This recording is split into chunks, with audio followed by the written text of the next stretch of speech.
And welcome to opening day 2015 for the Hutchinson Community College softball team. I'm Steve Carpenter, the Sports Information Director at Hutchinson Community College, and I'm seated next to Jamie Rose, the head coach of the HCC softball team. And just about 30 minutes from now, first pitch of 2015 comes along, and a very exciting time always.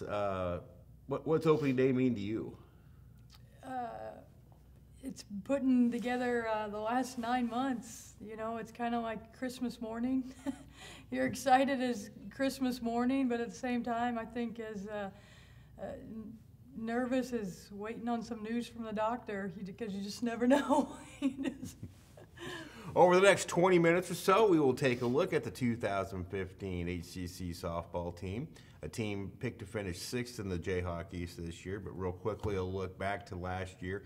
17-25 record, Jamie, but it was a strange 17-25. You had a team that hit .331, a team ERA of not really unrespectable 5.37, but just for some reason, on certain days you didn't have some elements, on certain days you didn't have other elements. It was just one of those really kind of quirky years.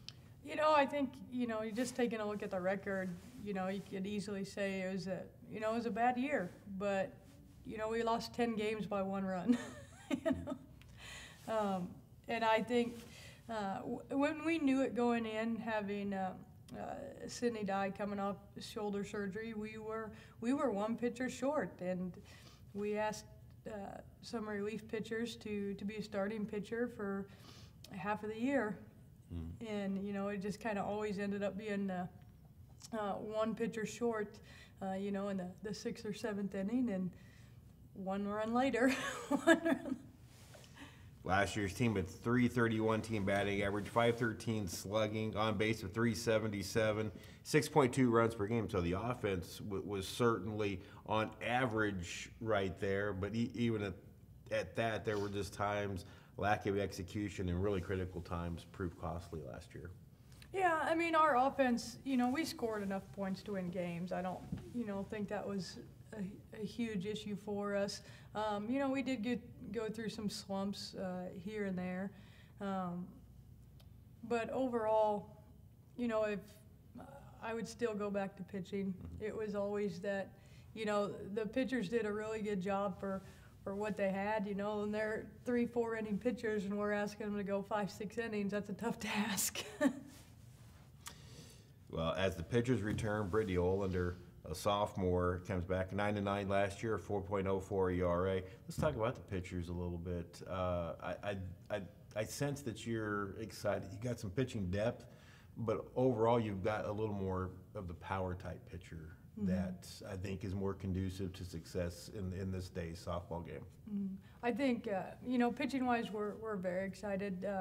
For the first time in, probably 3 or 4 years, we do have depth in the circle. And we got a good combination. We got 3 kids that can throw very hard, and 2 kids that they're thumbers. And we've seen it just scrimmaging our own team. It's very difficult to go back and forth when you start mixing them up. But I would say 2 very solid starting pitchers, 1 in Brittany, and then 2 with our freshman Holly Kelly, and then 3 good relief pitchers. You get a team 5.37 ERA. I think the number that stood out to me last year was the opponent's batting average at .353. You guys did tend to give a lot. It's not so many, control-wise, it wasn't so bad. There weren't a ton of walks to go through this, but it just seemed like teams at times were able to string hits, and that goes back to the pitching depth and those happening later in the games as opposed to the first 3 innings. Yeah. I think if we really dove into the stats, you would see we gave up the majority of our hits in the last 3 innings, which again goes back, to lack of pitching depth due to injury. Not really anything we could avoid. Definitely something we want to improve on this year. That's tough to beat anybody who let the team hit that well.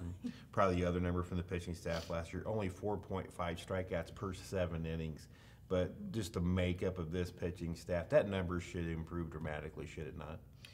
I think it should. Both Holly and Brittany are strikeout pitchers, whereas last year Brittany was the only pitcher we had on staff that was a strikeout caliber pitcher. So I would see that number go down. Offense or position players, let's actually look at that. 12 sophomores returned, a makeup of 12 sophomores and 11 freshmen for the 2015 Blue Dragon softball team. But I think you need to look at kind of the anchor of all that is your catcher, Sarah Rothy, last year, the NFCA Division II NJCA Catcher of the Year and first team All-American for the NFCA. Talk about Sarah. You know, Sarah's our rock. You know, she's going to not only anchor our defense and our, you know, control our pitching staff, but she's also going to anchor the middle of our lineup.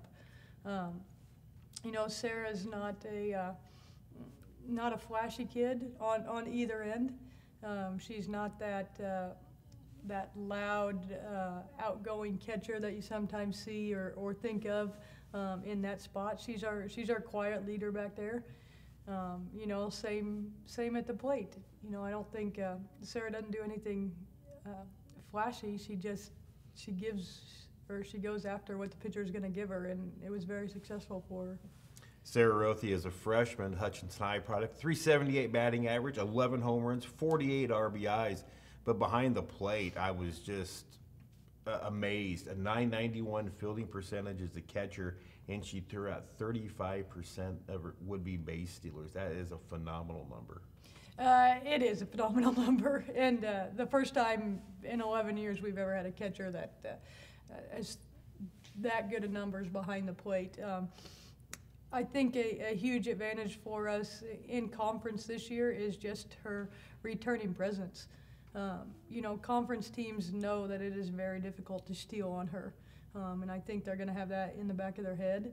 You know, when you start putting a little doubt in, I think that's an advantage to us.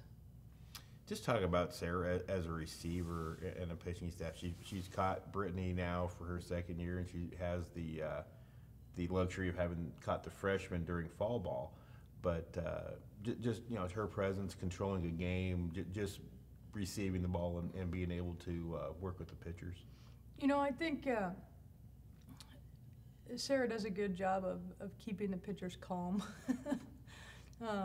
You know, and she does a very good job of communicating with the umpire. You know, I can tell when she doesn't agree with the strike zone, but she doesn't. She finds a way to communicate with the umpire. You know, where does he want it, and then she does a very good job of relaying that back to our pitchers, as well as she does a very good job of communicating with me. You know, I'm calling the pitches and giving them to Sarah, and our pitchers can call them off with no problem. But Sarah also lets me know after every inning, hey, this batter, where she was doing, or, you know, let's look to do this or whatever. So she's quietly controlling the game. When we return, we will look at the infield and the outfield and talk a little more about the offense. It's opening day 2015 for HCC softball. We'll be returned in 1 minute. Not sure what your college path might be? How about Hutchinson Community College? HCC is cost-effective and offers a variety of scholarship opportunities and financial aid programs, and will work with you to make your dream of a higher education something that won't empty your pockets. Hutchinson Community College has over 75 degrees and the convenience of more than 200 online courses. This month, HCC is featuring agriculture and transfer education programs. To learn more, call 1-888-GO-HUTCH or hutchcc.edu. Welcome back to the season preview special for the 2015 HCC softball team. I'm Steve Carpenter with the head coach Jamie Rose, who is 271 and 242, beginning her 11th season. Well, you and I think we are now in the top 10 of seniority at HCC athletic department. We've both been around a while. It has. We have. So, let's talk about the infield a little bit. Probably some changes this year. Again, you've got 12 sophomores coming back, and I think coming in where there's some I don't want to say preconceived notions from the coaches, but you had a starting shortstop in Lacey Hutchinson locked in, but right now that may not be the case. So let's talk about the infield a little bit. You know, they've been duking it out for 9 months at every position. You just want me to go around? Yeah. I would say, well, obviously Sarah's going to be behind the plate. Right now at first base should be Kaylee Jenkins, who played first and right field for us last year. You know, Kaylee's going to be in the lineup. It was just a matter of, you know, what position was she going to be in, you know. Second base, you know, I'm happy to say Taylor Schuler has made it back from surgery and rehab. She worked extremely hard to make that back. Lacey Hutchinson, as of right now, she has won out the shortstop position. You know, her Sammy Luce is a very good shortstop with a very strong arm, and those two have gone at it every day for the last 9 months, and it's been really fun to watch. You know, and they both brought their game up. But I think, you know, offensively, you know, Lacey's edged her out a little bit, and so she's gonna get the start there. And then we're gonna go with freshman Kelsey Thompson over at third base.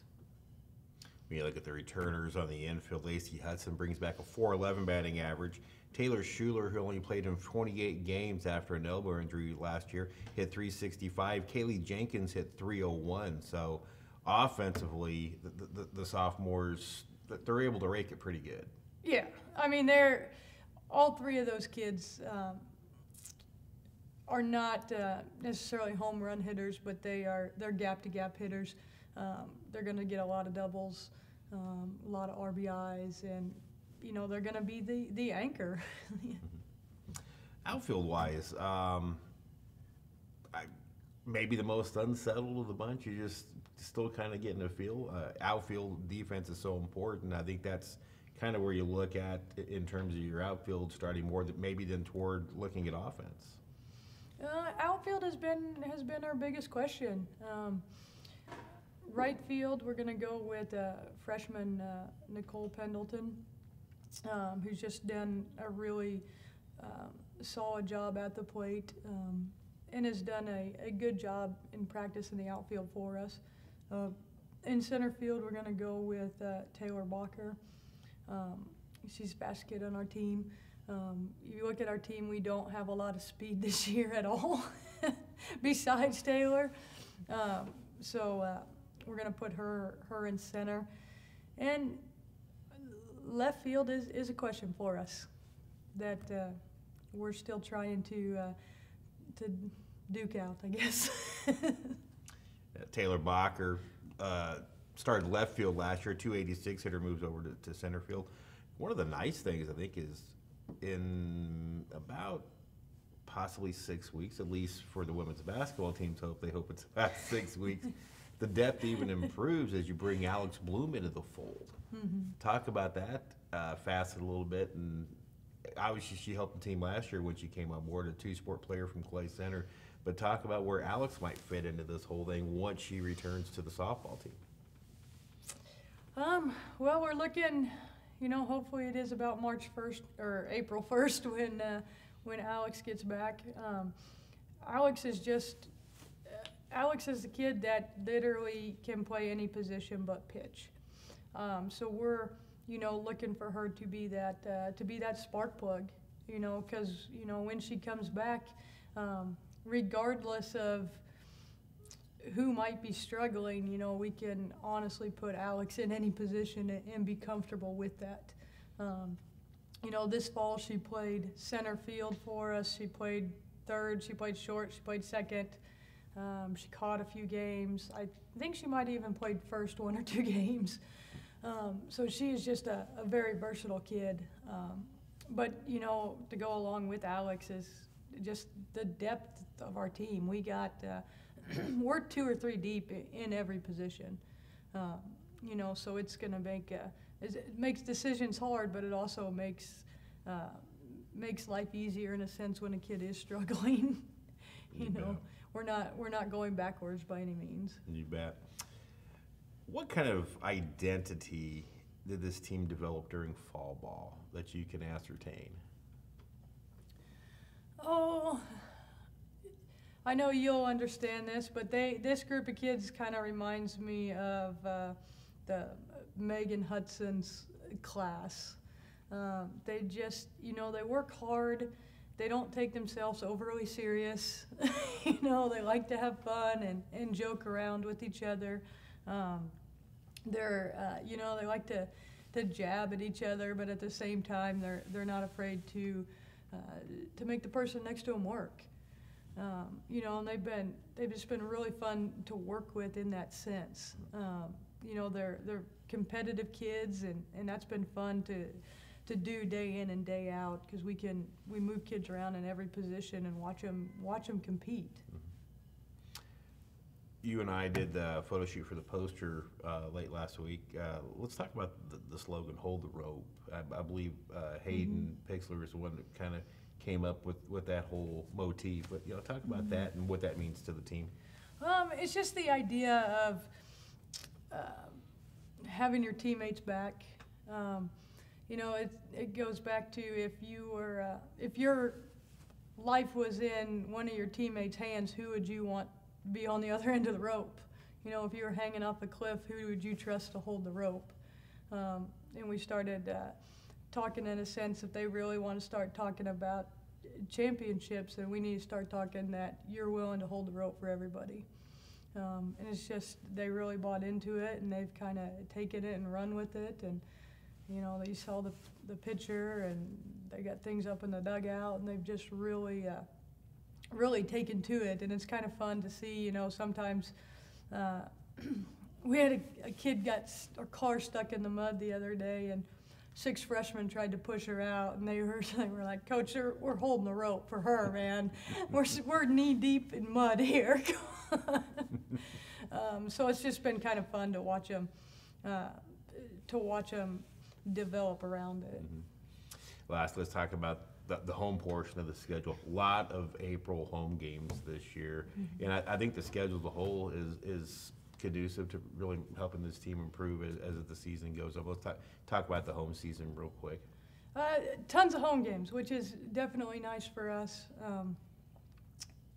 You take a look at our schedule as a whole, I think we get through the toughest part of our schedule, honestly, I think, is the first 2 weeks. Just from an opponent standpoint and playing on the road. And I do think we got the majority of our conference games at home this year, just, every other year kind of thing. I think we're going to, I think it's going to play to our benefit. Fun Valley is not the easiest place to play with the wind and the lip in the outfield and a few other things. So I think that is definitely going to play to our advantage. Plus, I know we're going to get a good crowd and a good student crowd were pretty rowdy last year. We're looking forward to them coming back, and our kids are just very excited. Well, I don't think there's much left to say, but let's play ball and get this season rolling. Let's do it. Appreciate the time. When we come back, starting lineups and the opening pitch for 2015 for Blue Dragon softball. I'm Steve Carpenter for Jamie Rose. We'll see you on the other side of the break, live from Fun Valley. It's the Blue Dragons and the Garden City Brockbusters on the Blue Dragons Sports Network.